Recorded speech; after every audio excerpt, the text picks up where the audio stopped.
Hello fellow YouTubers, and today I will be going over the myth of Lavender Town, or as I call it, Lavender Town Syndrome. Okay, let me just point out that the myth about people killing themselves over this music is false. There's only been one case where someone has killed themselves over it, but it was an extreme case. I mean, he was listening to it literally 24/7. You know, even if I listened to it 24/7, I would probably kill myself too. It drives me crazy. Okay, now it has been proven though that it causes irritability and anger because there are binaural tones in the song that for some reason only kids can pick up. Anyone over 23, it seems, cannot hear it, because I'm 18 and I can hear it just fine. What it would do is if kids were to listen to it almost 24/7, I'm not speaking literally here, I'm speaking kind of exaggerated. If they were listening to it a lot, they would get irritable, frustrated easily. They would go into moments where they just get completely angry. I mean, if the adult were to take it from him while he's playing it, the kid will probably go off. I mean, hell, if I was addicted to the song and someone were to take that from me with no really any purpose for it, I'd probably go off on it too, if I'm listening to that song. There's really been no proven reason why they put the binaural tone into the music. There's been many logical guesses concerning that. The logical guess that I hear, that I like, that I think is true, is they put that tone in there to increase human emotion, put fear into the player so that the hype of the game increases and the player actually feels that it's affecting him. Because Lavender Town is a place of death. That Pokemon has seen fit to explain, you know. So it makes sense to put a song in there that will induce fear or creepiness. There is a point in the song where you kind of hear a gargling noise in it, and it is at that moment the binaural tunes kick in and kind of affects your brain, and that's the part where I notice people kind of freak out on it, kind of can't take it and turn it off if it's in the middle of the night and they're listening to it. Now let's remember, the sound is harmless. The only thing it will probably do to you is kind of freak you out a little bit, mess with your emotions, and that's about it. There is something kind of weird about it that I found out, and I've proven what's weird about it, but it just seemed weird about it, was that I tried to look at the original file of the track. I happened to find it, but there's two different versions. Actually, the original one, for some reason, was 130 megabytes, and I was like, what the hell? And then the MP3 version was like a little bit less than that, about 100. And I'm wondering, why is such a simple track have so much memory?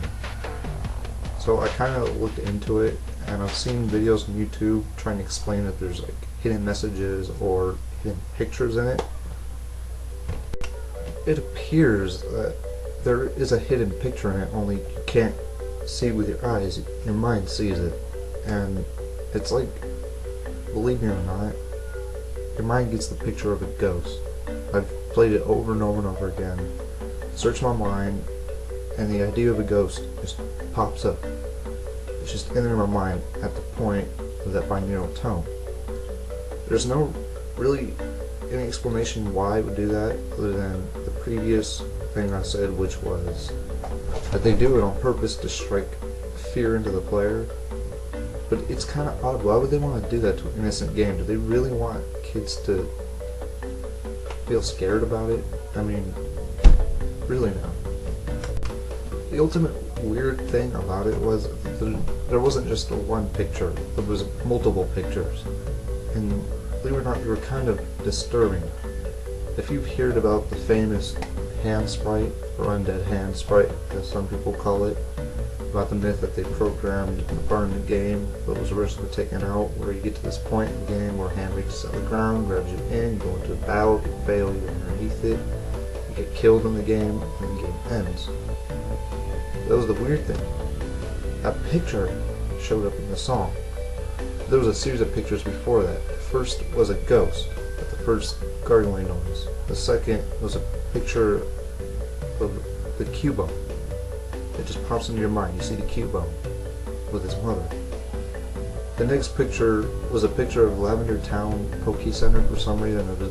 I don't really understand that. The last picture freaked me out the most. And I didn't see these other people say they've seen it, so I'm just taking no word for it.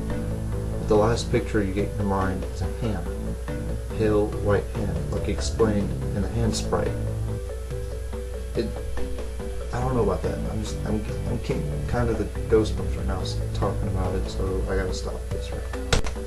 Okay, let's keep in mind that the pictures you cannot physically see, you mentally see them, and they are of the first gen graphics, not third or fourth or second. It's exactly the first gen that you see in the Japanese games, and that's it. And that's about it about the Lavender Town. If I'm missing anything, feel free to comment below down there, like it. If I did a good job, sorry, like it. If I did a good job, yeah. There you go. Like that button down there. It'll help. I hope you enjoyed it. I tried to make this a good video. I hope it actually put an end to this whole Lavender Town syndrome.